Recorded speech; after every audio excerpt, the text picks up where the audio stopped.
চীনের পররাষ্ট্রমন্ত্রী ওয়াং ইর সঙ্গে বৈঠকে ইরানের পররাষ্ট্রমন্ত্রী আব্বাস আরাঘচি যুক্তরাষ্ট্র ও ইসরায়েলের সঙ্গে যুদ্ধ পরবর্তী পরিস্থিতি ও কূটনৈতিক বিষয় নিয়ে আলোচনা করেন, যেখানে চীন জানায় যুদ্ধের পর বিশ্বে ইরানের অবস্থান আরও শক্তিশালী হয়েছে এবং আন্তর্জাতিক অঙ্গনে নতুন ভারসাম্য তৈরি হয়েছে বলে ধারণা দেওয়া হয়। এই বৈঠক অনুষ্ঠিত হয় চীনের রাজধানী বেইজিংয়ে যুদ্ধ পরবর্তী সময়ের কৌশলগত পরিস্থিতি বোঝার অংশ হিসেবে।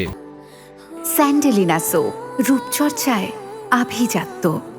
বৈঠকে ইরানের পারমাণবিক কর্মসূচি, আন্তর্জাতিক নিষেধাজ্ঞা, হরমুজ প্রণালীর পরিস্থিতি এবং যুদ্ধ শেষ করার সম্ভাব্য পথ নিয়ে বিস্তারিত আলোচনা করা হয়। আব্বাস আরাঘচি জানান, সাম্প্রতিক সময়ের সব গুরুত্বপূর্ণ বিষয় তারা পর্যালোচনা করেছেন এবং চীনের সঙ্গে সম্পর্ক আরও বাড়ানোর নতুন সুযোগ তৈরি হচ্ছে। এটি ছিল যুক্তরাষ্ট্র ও ইসরায়েলের সঙ্গে সংঘাতের পর তার প্রথম চীন সফর।